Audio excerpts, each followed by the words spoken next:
Astaghfirullah. Bismillahirrahmanirrahim. Assalamualaikum warahmatullahi wabarakatuh.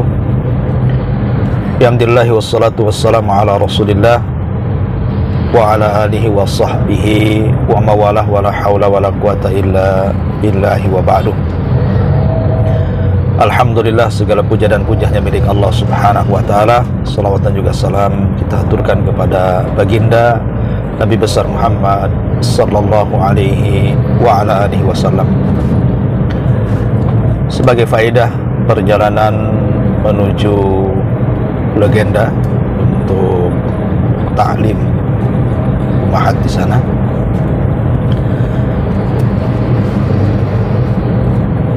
ada satu musuh yang musuh ini sangat berbahaya sekali, dan musuh ini tidak jauh dari kita, dan dia ada dalam rumah kita. Siapa musuh ini? Kenapa sangat berbahaya sekali dan mengancam agama kita, bahkan boleh jadi menggiring kita ke dalam api neraka? Na'udzubillah. Di dalam surah At-Taghabun ayat 14, Allah subhanahu wa ta'ala berfirman, ya ayyuhalladzina amanu inna min azwajikum wa auladikum aduwwan lakum fahdharuh. Wahai orang-orang yang beriman, sesungguhnya istri-istri kalian dan anak-anak kalian bisa menjadi musuh kalian, maka berhati-hatilah dari mereka. Di sini Allah subhanahu wa ta'ala berfirman, wahai orang-orang yang beriman, inna min, di sini ada min. Tentu min di sini artinya litab'id, tidak semua, tapi sebagian. Azwaj di sini pasangan, ya, bisa istri, bisa juga suami. Wa aulad, dan juga anak-anak. Allah subhanahu wa ta'ala katakan, aduwwan lakum fahdharuhum. Mereka adalah bisa menjadi musuh kalian, maka berhati-hatilah dari mereka. Ayat ini sebagian ahli tafsir mengatakan turun kepada Auf ibn Malik al-Ashja'i radhiyallahu anhu. Karena ketika Auf ibn Malik ini dikisahkan apabila mau berangkat jihad, karena ada seruan dari Nabi SAW, maka istri dan anak-anaknya selalu merengek agar mereka tidak ditinggalkan jihad. Sehingga terkadang Auf ibn Malik al-Ashja'i ini merasa berat harus memilih panggilan jihad ataukah rengekan keluarganya dari anak dan istrinya. Maka dari situlah Allah subhanahu wa ta'ala turunkan ayat ini. Wahai orang-orang yang beriman, sesungguhnya pasangan-pasangan kalian dan anak-anak kalian bisa menjadi musuh kalian, maka berhati-hatilah dari mereka. Ada juga yang mengatakan bahwa asbab nuzul ayat ini sebagaimana yang dikeluarkan oleh Imam At-Tirmidzi rahimahullahu ta'ala, bahwa ada seorang laki-laki di masa permulaan Islam. Laki-laki ini ingin masuk ke dalam Islam karena teman-temannya sudah masuk Islam duluan, tetapi kemudian anak dan istrinya menghalang-halanginya dengan berbagai macam alasan. Akhirnya kemudian anak muda ini telat masuk Islam. Setelah kemudian lama berjalan bertahun, teman-teman yang duluan masuk Islam mereka sudah cerdas, sudah pandai, sudah pintar. Baru kemudian dia datang kepada Nabi SAW dan masuk Islam. Dia pun menyesal. Kenapa dia tidak masuk Islam bersama teman-temannya dulu? Maka dia marah kepada anak istrinya dan hendak menghukumnya. Maka turunlah ayat ini, ya ayyuhalladzina amanu inna min azwajikum wa auladikum aduwwan lakum fahdharuhum. Wahai orang-orang yang beriman, sesungguhnya pasangan kalian, anak-anak kalian bisa menjadi musuh kalian, maka berhati-hatilah dari mereka. Ma'asyiral muslimin, di manapun Anda berada,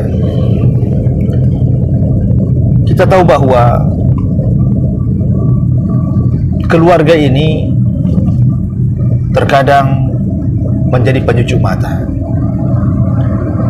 tapi terkadang juga memalingkan kita dari ibadah kepada Allah Subhanahu wa ta'ala.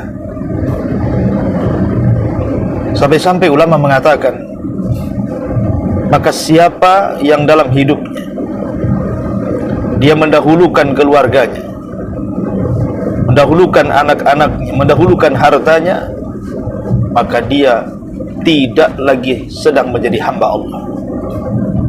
Boleh jadi dia menjadi hamba dinar, hamba rupiah, atau hamba bagi hamba yang lainnya. Makanya Nabi SAW mengatakan, ta'isa abdud dinar wa ta'isa abdud dirham. Celaka hamba-hamba dinar dan celaka hamba-hamba dirham.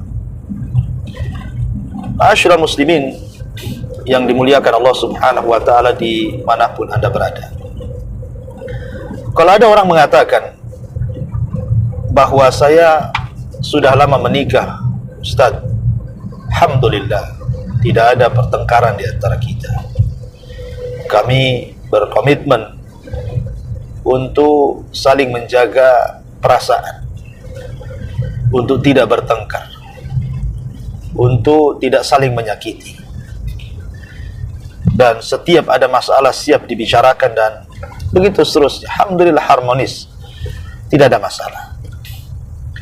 Maka kita katakan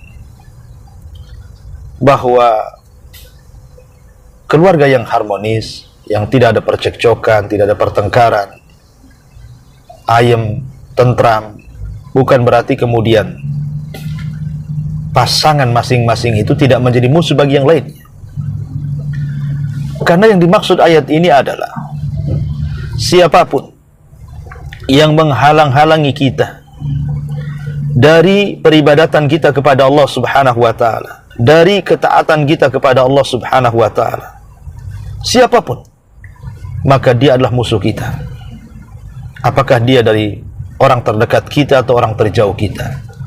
Ketika dia menghalang-halangi antara kita dengan Allah, ketika dia menghalang-halangi antara kita dengan Allah, ketika hendak melakukan peribadatan, ketaatan, dan begitu seterusnya, maka itulah hakikat dia musuh kita. Ma'asyiral muslimin yang dimuliakan Allah Azza wa Jalla, untuk lebih jelas lagi saya akan berikan beberapa contoh. Yang pertama, kalau seandainya seorang suami menyuruh anaknya yang perempuan untuk berhijab, menutup auratnya, karena si suami sadar dan telah tahu hukum hijab, maka dia paksa anaknya untuk menggunakan hijab. Terkadang harus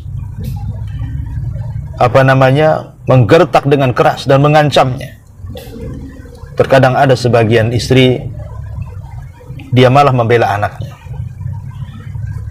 Dia membela anaknya dan mengatakan, biarkanlah dia tidak usah pakai jilbab dulu, biarkan dia berjilbab karena kesadarannya, nanti kalau sudah dapat hidayah dia berjilbab juga.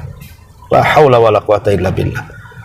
Maka kalimat-kalimat seperti ini adalah kalimat-kalimat yang menghalangi seseorang untuk beribadah kepada Allah Subhanahu wa ta'ala, melakukan ketaatan kepada Allah Subhanahu wa ta'ala. Ya. Atau mungkin contoh umpamanya, seorang suami hendak melarang anaknya menggunakan handphone karena merusak, ya, istrinya kemudian malah membela anaknya dan mengatakan, biarkan saja, saya akan terus mengawasinya. Ya, apakah Anda bisa mengawasinya 24 jam? Tidak, ini merusak anak. Ya, ini satu contoh yang sederhana. Kemudian yang kedua, contoh yang sederhana, apabila seorang suami hendak berhubungan dengan keluarganya, entah dengan ibu bapaknya, entah dengan kerabat-kerabatnya, hendak menghubungkan silaturahim dengan cara mengirim uang kepada mereka. Terkadang ada sebagian istri itu yang keberatan, padahal yang dikirim adalah orang tuanya. Seolah-olah keluar masuk uang suami itu harus dikontrol istri. Bahkan tak jarang istri itu sampai bertengkar dengan suami gara-gara suami mengirim uang kepada ibunya. Ini istri seperti ini mengajari yang tidak baik, karena mengajarkan suami untuk durhaka dengan orang dan memutus silaturahim. Ya, ini contoh bahwa terkadang istri itu jadi musuh bagi suami. Atau contoh yang lain, umpamanya suami hendak bersedekah. Mungkin suami dalam kondisi sulit ekonomi, dia yakin bahwa kalau bersedekah mudah-mudahan Allah Subhanahu wa taala mudahkan ekonominya, atau mungkin memang dia sedang kelapangan rizki, dia ingin membantu masjid, membantu anak-anak yatim, fakir miskin, dan begitu seterusnya. Terkadang ada sebagian istri tidak suka kalau suaminya bersedekah. Dia memilih uangnya itu diberikan kepada dia, naudzubillah. Ya. Atau contoh yang lain, umpamanya mungkin seorang suami itu sudah lama bekerja, sudah 30-40 tahun. Ya, walaupun tidak kaya cukup, sudah bisa memberikan nafkah kepada anak istrinya, ada uang kelebihan, pengen haji, pengen umroh. Terkadang istri membebani suami dengan alasan ya umroh sama-sama, umroh bareng-bareng dengan anak-anak, dan begitu seterusnya. Ya, ingat bahwa Allah juga punya hak, sebagaimana Anda para istri punya hak. Kalau suami ada kelebihan uang, dia ingin umroh, jangan halang-halangi. Boleh jadi itu penyebab menghilangkan kefakiran. Dia punya hak dengan Allah Subhanahu wa taala. Suami itu bukan milik Anda sepenuhnya. Hak Allah ada, hak Anda ada, hak untuk pribadi dia ada. Ini juga ya seperti itu. Ma'asyiral muslimin, dimanapun Anda berada yang dimuliakan Allah Subhanahu wa ta'ala. Ataupun kita lihat ada sebagian istri itu yang membuat musibah bagi suaminya.